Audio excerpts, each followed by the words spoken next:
wabarakatuh. Waalaikumsalam warahmatullahi wabarakatuh. Saya Muhammad Rida, CGP Angkatan 6 Kota Payakumbuh. Hari ini saya membuat video percakapan pra observasi supervisi akademik dengan Ibu Putri Rahminda. Silakan Bu Putri untuk perkenalkan diri. Baik, terima kasih sebelumnya. Assalamualaikum warahmatullahi wabarakatuh. Perkenalkan Bapak, nama saya Putri Rahminda SPDI, guru PAI SMK Negeri 1 Payakumbuh. Terima kasih Bapak. Bagaimana kabarnya Bu Minda? Alhamdulillah Pak sehat. Baik Bu Minda, saya ditugaskan untuk mensupervisi Ibu dengan tujuan berbagi ilmu pengetahuan pada saat Ibu disupervisi nantinya. Bu Minda, pada saat supervisi apa materi Ibu ketika supervisi nanti? Insya Allah rencananya materi yang akan disampaikan itu adalah tentang Quran Surat Ali Imran ayat 190 sampai 191 dan Ali Imran ayat 159 tentang berpikir kritis dan demokrasi Pak. Itu rencananya. Itu kelas berapa tuh Bu yang Ibu ajarkan? Kelas 12 Pak.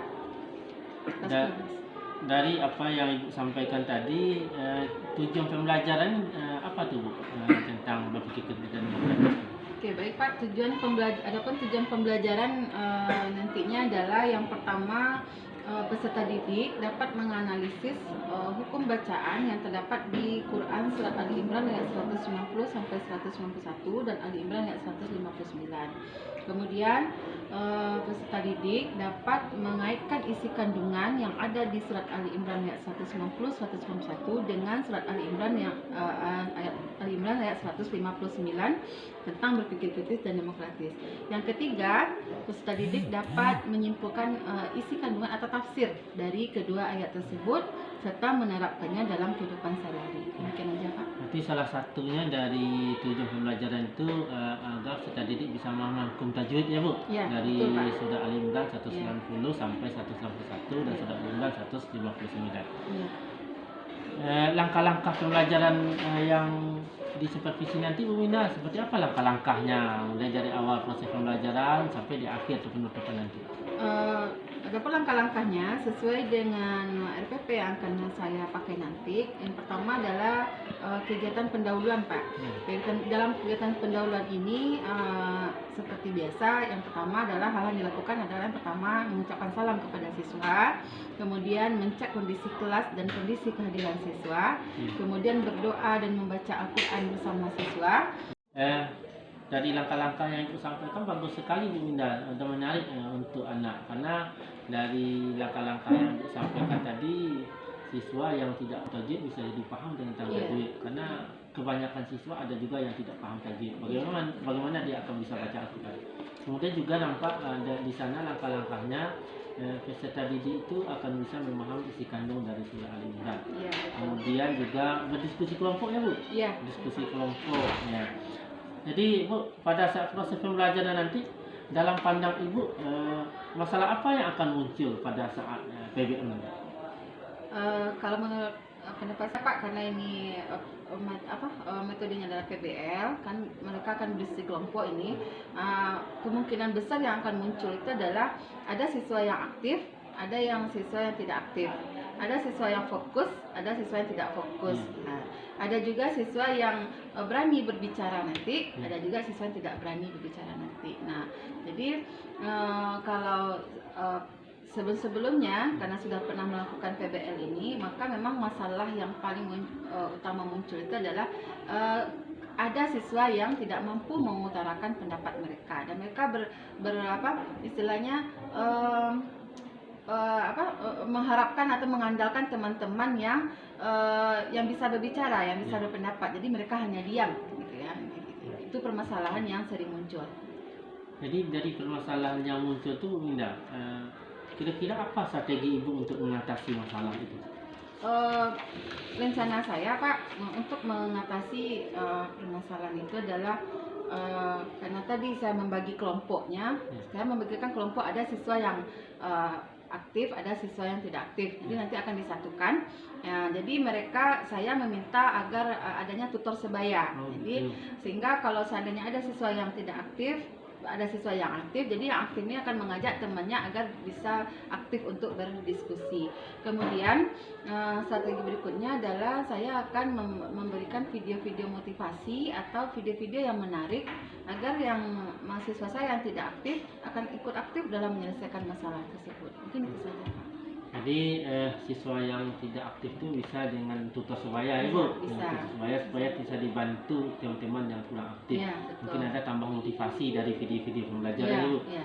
ya. Baik, Bu Minda. Kira-kira tanggung jawab Ibu nanti terhadap proses pembelajaran seperti apa tanggung jawabnya?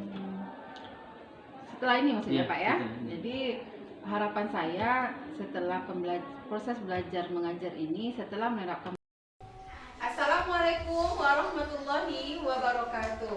Waalaikumsalam warahmatullahi wabarakatuh. Bagaimana kabarnya Anak Ibu hari ini? Sehat? Alhamdulillah, luar biasa. Allahu Akbar. Masya Allah. Mudah-mudahan kita sehat selalu ya. Baik Anak Ibu, ini adalah pertemuan kita yang ke-6. Materi kita hari ini adalah tentang berpikir kritis dan demokratis. Tapi sebelum masuk materi, marilah kita membacakan ayat suci Al-Quran dulu. Siapa Anak Ibu yang membacakan ayat suci Al-Quran? Ayat, bagus. Silakan Anak Ibu bacakan. A'udzu billahi minasyaitonir rajim. Bismillahirrahmanirrahim. Inna fi khalqis samawati wal ardi wa ikhtilafil laili wan nahar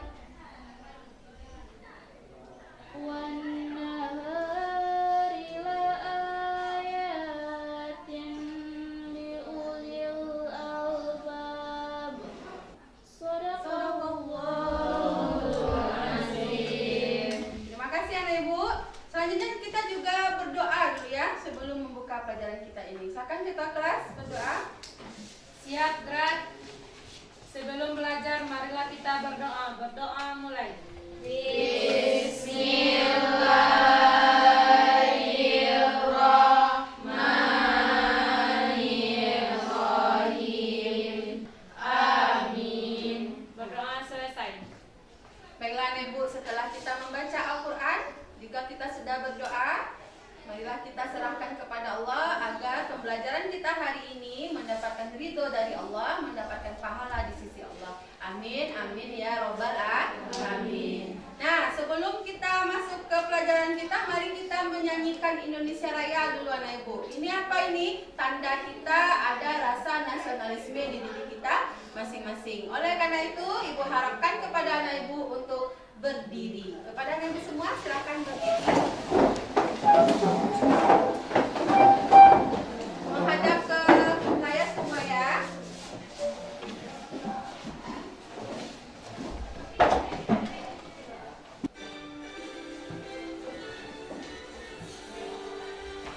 Indonesia tanah airku, tanah tumpah darahku. Indonesia Raya merdeka, merdeka, hiduplah Indonesia Raya. Baik, silakan duduk kembali.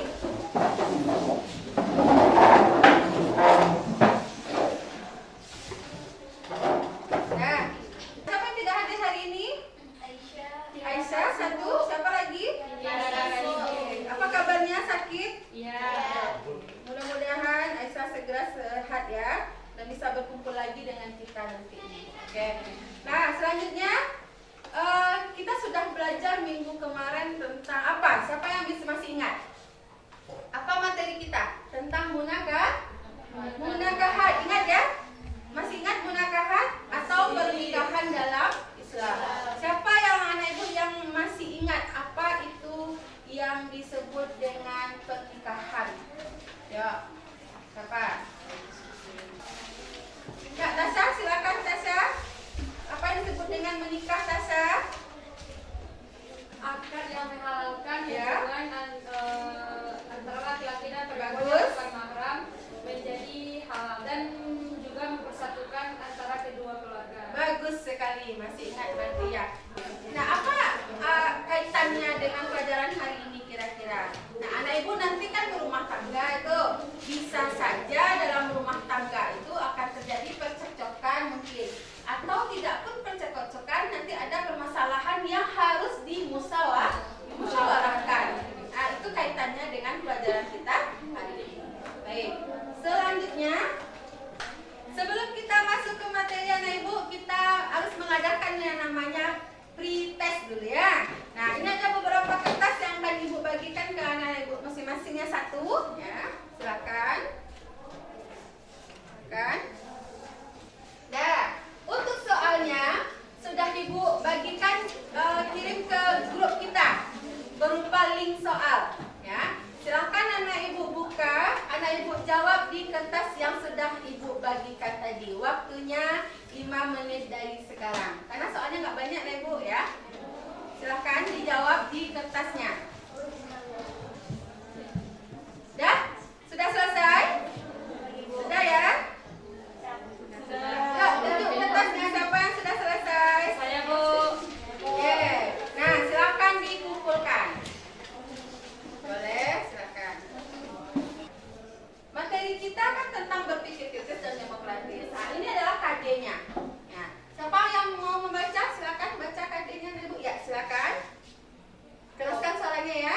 Kompetensi dasar 3.1 mampu menganalisis hukum bacaan tajwid Quran surat Ali Imran ayat 190 sampai 191 dan Quran surat Ali Imran ayat 159 tentang berpikir kritis dan bersikap demokratis. Ya. Oke, ini adalah KD-nya. Sekarang, apa sih tujuan kita belajar hari ini ya? Nah, ini adalah tujuan pembelajaran kita. Siapa yang mau baca? Ya, silakan Ibu baca tujuan pembelajaran kita hari ini. Silakan. Tujuan pembelajaran peserta didik mampu 1. Mampu menganalisis hukum bacaan tajwid Quran surat Ali Imran ayat 190 sampai 191. Ya. Oke, demikian Ibu ya tujuan kita belajar hari ini tentang berpikir kritis dan demokratis. Ini ada 3 tujuannya. Nah, selanjutnya Ibu kita masuk ke materi. Anak Ibu sudah Ibu bagi menjadi beberapa kelompok, sudah duduk di beberapa kelompok ya. Kelompok 1 mana? 1, 2, 3, 4, dan 5 ya. Oke. Nah, selanjutnya tugas anak Ibu adalah perhatikan video berikut. Setelah itu anak Ibu diskusikan ya dari ayat yang kita pelajari hari ini tentang idgham bi gunnah dan idgham bila gunnah dan juga gunnah yang terdapat di kedua surat yang kita pelajari. Saksikan video berikut.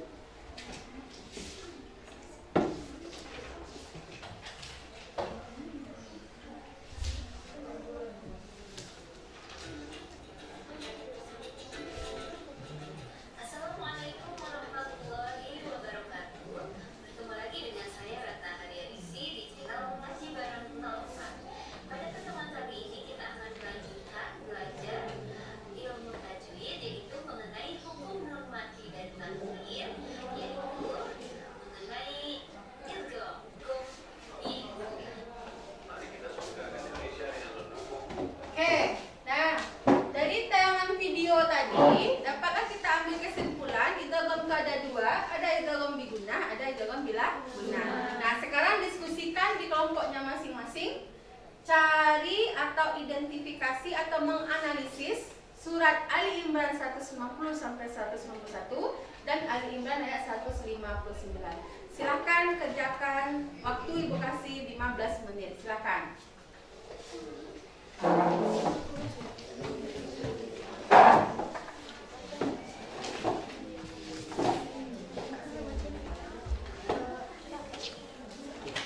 Baiklah, sudah selesai hasilnya anak Ibu? Sudah selesai diskusinya? Sudah. Silahkan kelompok mana dulu yang akan menjelaskan atau mengumpulkan hasil diskusinya? Silakan. Silakan. Assalamualaikum warahmatullahi wabarakatuh. Waalaikumsalam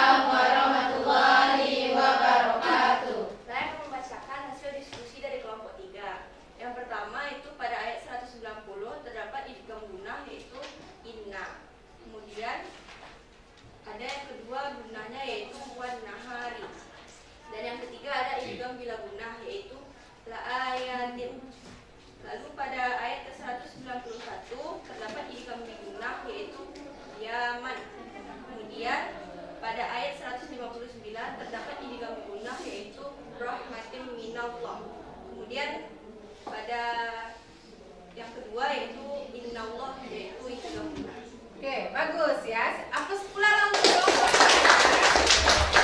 Nah, demikian hasil presentasi teman-teman. Semua kelompok sudah menjelaskan. Nah, siapa yang ada yang mau ditanyakan atau bagaimana nih, Bu? Silakan. Ya, silakan yang di belakang. Oke. Kepada kelompok siapa bertanyanya? Silakan. Kelompok 3 awal. Kami dari kelompok 5 akan bertanya kepada kelompok 3. Soalnya tadi kami kurang mengerti tentang penjelasan yang diberikan oleh kelompok 3 tadi. Boleh jelaskan lebih detail? Terima kasih. Oke, baik. Silakan. Kami dari kelompok 3 akan menjawab pertanyaan dari kelompok 5. Pada ayat 190 itu terdapat pada ayat 190 itu terdapat dua idgham, yaitu gunnah yaitu inna, kemudian idgham bila gunnah yaitu la ayatin. Pada ayat 191 terdapat idgham bi gunnah yaitu yaman. Dan ayat 159 juga terdapat idgham bi gunnah yaitu rahmatin minallah dan gunnah yaitu innallah. Bagaimana ya, Bu? Sudah sangat jelas. Oke, terima kasih. Terima kasih. Ya. Baiklah, Ibu, demikianlah hasil diskusi kita. Nah, sekarang coba Ibu perhatikan. Kita mengevaluasi sedikit hasil diskusi kita tadi, hasil kerja kelompok kita tadi. Coba perhatikan ke papan tulis. Ini ada gunnah, idgham bila gunnah dan idgham bila gunnah lagi ya. Oke. Dari tayangan ini kan sudah merangkum semua hasil diskusi ya, Ibu. Coba siapa yang masih ingat bisa mengulangi apa itu gunnah? Apa tadi gunnah? Setiap nun yang bersiddah dan mim yang bersiddah. Bertemu dengan huruf yang 6. Oke. Idgham terbagi dua. Bisa saya ulang lagi, Nak? Idgham bi gunnah dan idgham bila gunnah. Oke. Idgham bi gunnahnya hurufnya apa saja? Hurufnya ya, Mim, nun, waw. Oke, lanjut. Idgham bila gunnah apa hurufnya? Lam, dan ro. Bagus sekali lah. Nah, demikianlah hasil diskusi kita hari ini ya. Aku rasa sudah mulai memahaminya. Nah, dari hasil diskusi kita, dari hasil pembelajaran tadi, dapatlah kita ambil sebuah kesimpulan. Ini ada kesimpulannya. Nah, siapa Ibu yang mau baca hasil kesimpulan kita hari ini? Ya, silakan Ibu. Kesimpulan dari materi hari ini adalah gunnah adalah setiap nun bersyiddah atau mim yang bersyiddah atau bertasydid. Idgham terbagi menjadi dua, yaitu idgham bila gunnah hurufnya min, nun, waw, ya. Idgham bila gunnah hurufnya lam dan ra. Bagus sekali. Nah, demikianlah hasil kesimpulan materi kita hari ini. Yang pertama ada idgham bi gunnah, ada idgham bila gunnah. Hurufnya yaitu mim, nun, dan waw dan ya. Kemudian idgham bila gunnahnya lam dan ro. Dan gunnah itu adalah setiap nun yang bersiddah atau mim yang bersiddah atau bertasydid bahasa kitanya. Paham? Paham. Mengerti ya, Ibu? Mengerti. Kalau begitu, kita hari ini siang ini akan mengadakan post test ya. Ya. Anak Ibu, ada link yang akan Ibu bagikan di grup kelas kita. Ya. Bentar ya, Ibu bagikan. Keluarkan HP-nya semuanya. Oke. Ada linknya. Sudah Ibu bagikan linknya. Silahkan dijawab. Soalnya hanya 5 ya. Silahkan dijawab dari sekarang. Nanti nilainya Ibu akan langsung masuk ya. Sudah ada masuk ini nilainya. Bagus. Ya, ada lagi silakan. Oke, udah masuk satu lagi. Sudah?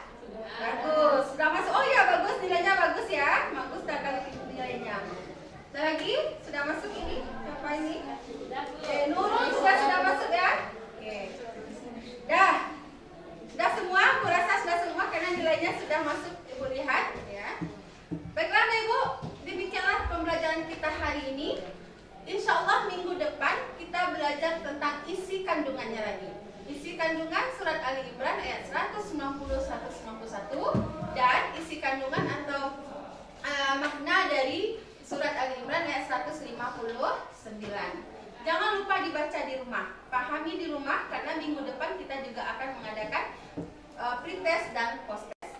Ya, demikian saja untuk hari ini. Mohon maaf jika ada salah-salah dari Ibu. Ibu ucapkan terima kasih. Kita sudahi dengan mengucapkan Alhamdulillahirabbil alamin.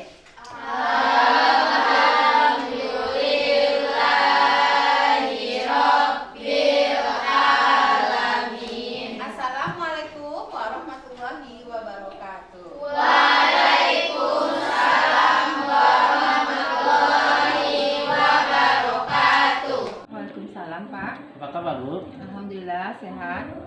Tadi kita sudah mengadakan supervisi di dalam kelas ya, Bu. Iya, Pak. Nah, jadi hari ini kita akan membicarakan terkait dengan supervisi Ibu yang di dalam lokal tadi. Bu Winda, dalam supervisi di dalam kelas yang telah Ibu lakukan tadi, FPP itu kan sudah Ibu rancang 1 minggu yang lalu. Iya, Pak. Apakah sesuai FPP yang Ibu rancang itu di dalam kelas atau ada yang tidak Ibu lakukan sesuai dengan FPP? Baik, Pak, terima kasih atas pertanyaannya.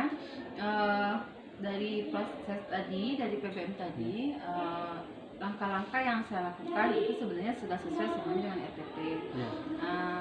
Sudah sesuai dengan FPP yang saya rancang. Cuma tadi ada beberapa kendala yang saya hadapi ketika proses belajar mengajar itu.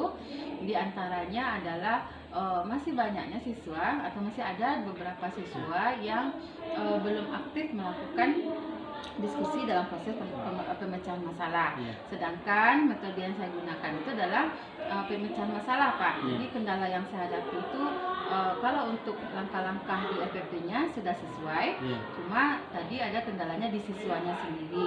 Itu kendalanya. Waktunya cukup, Bu, ketika dalam proses pembelajaran itu cukup waktunya untuk diskusi. Kalau untuk 1 KD itu tadi cukup, Pak.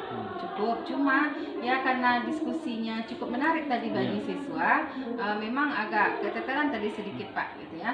Karena siswa cukup merasa tertantang tadi. Jadi kemudian ada juga siswa yang tidak aktif tadi susah untuk diajak ajak, jadi itu yang menyebabkan waktunya agak lama terpakai. Tapi kalau untuk secara keseluruhan waktunya cukup. Berarti siswa di kelas 12 yang Ibu lakukan tadi ketika proses pembelajaran semangat dan antusias ya, Bu, Iya. dalam proses pembelajaran. Kira-kira ada kendala yang dihadapi dari observasi yang telah Ibu lakukan tadi? Ya seperti yang saya katakan tadi, Pak. Kalau waktu secara keseluruhan Iya. cukup, gitu, Pak, ya. Cuma tadi kendala yang sangat saya rasakan itu adalah ketika di proses kegiatan inti, ya, di diskusi itu sendiri, di proses penyelesaian masalah itu sendiri. Nah, masih ada siswa saya yang tidak ikut aktif, gitu. Walaupun sudah dilakukan tutor sebaya. Nah, jadi untuk mengajak itu juga butuh waktu ternyata. Nah, jadi disitulah kendalanya, waktu yang sebenarnya untuk kegiatan inti itu dirasa agak kurang. Iya. Sehingga di kegiatan penutup yang biasanya 15 sampai 5 menit.